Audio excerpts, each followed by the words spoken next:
El 4 de junio de 2026, Venezuela fue sacudida por dos terremotos consecutivos de escala 7.2 y 7.5, separados por apenas algunos segundos de diferencia. Estos dejaron una devastadora huella de destrucción y pérdidas de vidas que se cuentan por miles.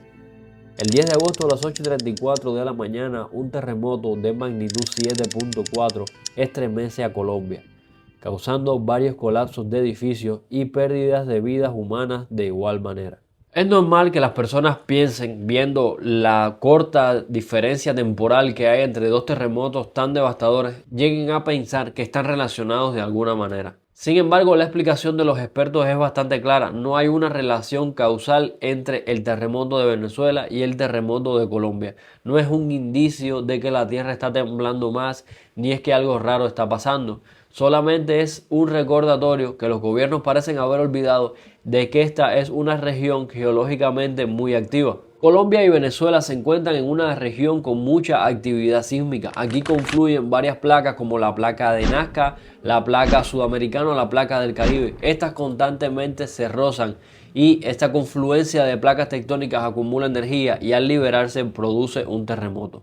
La pregunta realmente incómoda aquí es por qué tanto colapso, por qué tantos edificios se están cayendo, por qué se están perdiendo tantas vidas, por qué hay tanta destrucción tras estos terremotos. Se supone que si estos países están ubicados en una región de alta actividad sísmica, las construcciones deberían estar ajustadas a fuertes normas constructivas con la prevención adecuada, con los materiales adecuados y los controles de calidad adecuados para evitar estas desgracias. Hay varios factores dentro de la propia naturaleza de un sismo que pueden afectar a que haya más o menos daño.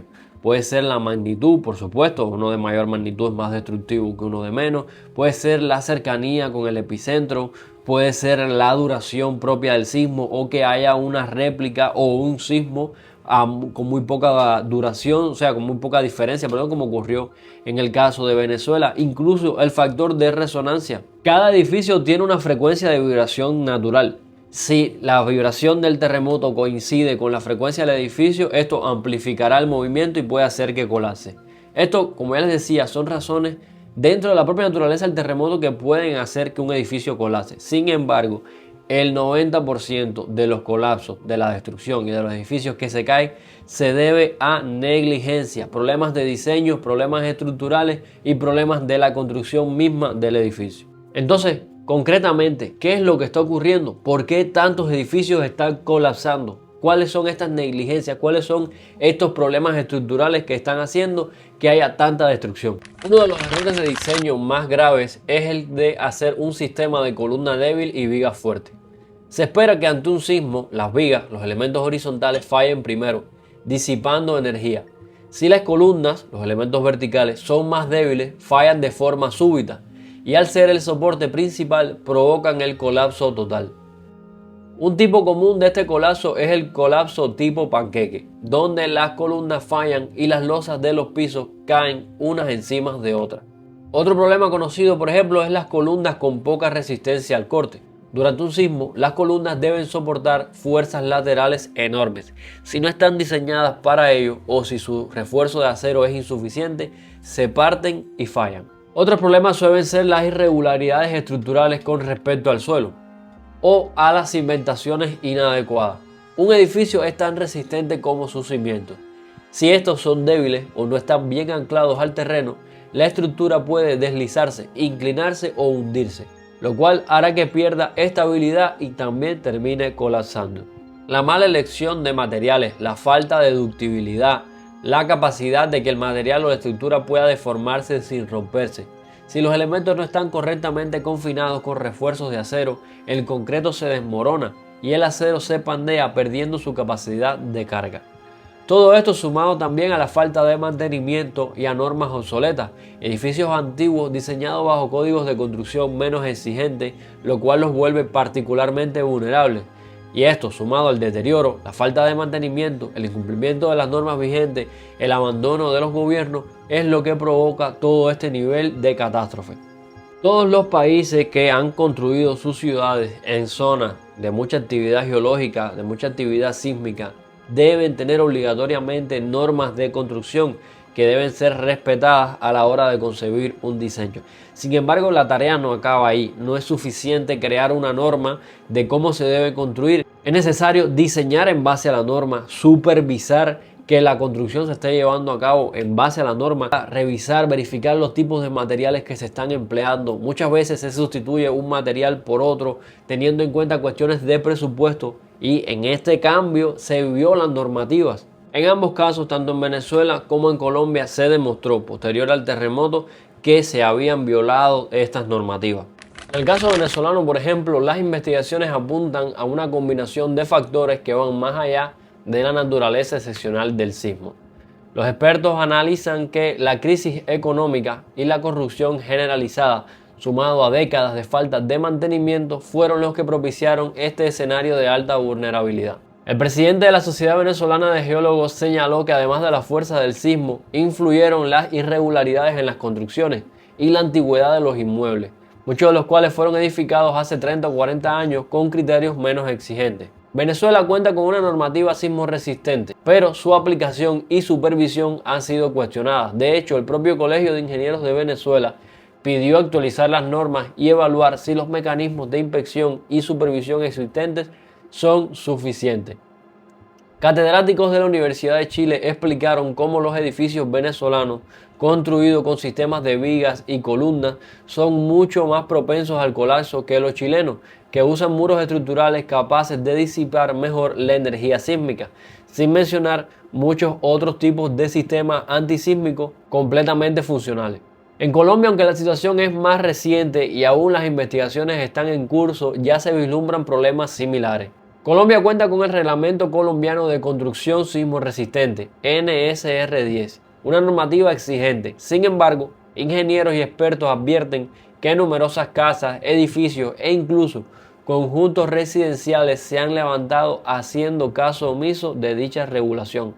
El simple hecho de que un edificio sea anterior a la NSR10 no lo hace ilegal, pero sí aumenta su vulnerabilidad si no ha sido reforzado. Varios medios ya han señalado que la mala construcción de las viviendas ha sido una de las principales causas de la destrucción.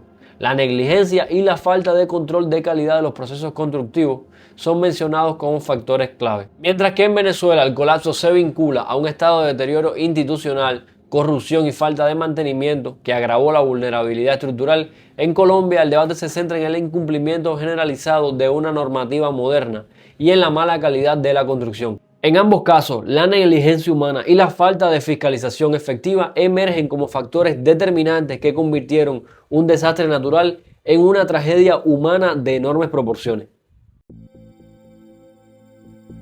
El objetivo de este video es simplemente hacer un llamado de conciencia y las aclaraciones pertinentes ante la desinformación circundante. El mayor aliado de un terremoto es la negligencia humana, la violación de las normativas, los malos criterios de diseño, los problemas estructurales, la utilización de materiales inadecuados, la falta de fiscalización, gobiernos que miran para otro lado, que actúan como si esto no fuera problema suyo. A día de hoy, todas las construcciones, todos los edificios deberían hacerse teniendo en cuenta criterios de sismo resistencia. No podemos seguir permitiendo que se pierdan vidas humanas por decisiones mal tomadas de otros, por personas que prefieren ahorrarse 4 duros antes que hacer una construcción bien hecha. La construcción civil, la ingeniería, la arquitectura debe responder de manera responsable a la tranquilidad ciudadana, sea el país que sea. Antes de que ocurriera el terremoto de Venezuela y toda la tragedia y toda la catástrofe que ocurrió en La Guaira específicamente, ya habían tesis, ya habían doctorados, ya habían un montón de artículos hechos por profesionales de Venezuela advirtiendo que esto podría pasar. Y no se tomó ninguna medida a cabo. Ahora, con lo sucedido en Colombia, ya habían personas que habían aclarado, que habían advertido que se estaban violando normativas de construcción en edificios, en casas, en condominios. No se estaba construyendo en base a la normativa, la NSR 10 de Colombia. Ya se había dicho, ya se había avisado y no se hizo nada al respecto. Estos no son las consecuencias de la naturaleza, ni son las consecuencias, no, espero que no haya necesidad de aclararlo, pero aún así lo voy a hacer. No son las consecuencias que nos está imponiendo Dios, no es un castigo divino, no es nada de eso, porque siempre que pasan este tipo de tragedias aparecen ciertos y determinados tipos de fervientes que aprovechan para culpar y recordar los pecados ajenos como si eso tuviera que ver con lo ocurrido. Todo esto es consecuencia de la negligencia y de la falta de conciencia, tanto de algunos individuos, tanto de algunos estudios, de constructoras, de empresas y por supuesto de los gobiernos. Yo solamente espero que no pase el tiempo y esto se olvide, como suele suceder cada vez que hay una desgracia de este tipo, se les olvida que ocurrió, pasa el tiempo, no se toma ninguna medida al respecto, se sigue la vida como si nada, hasta que vuelva a ocurrir otra tragedia y vuelvan a morir cientos o miles de personas. Simplemente, si queremos tener una vida más tranquila, si queremos poder seguir confiando en las paredes y en el techo en el que vivimos, si queremos poder seguir saliendo a la calle sin la preocupación de que un edificio te va a caer encima, es necesario que todas y cada una de las personas, entidades y organismos involucrados tomen la parte que le toca del asunto con responsabilidad.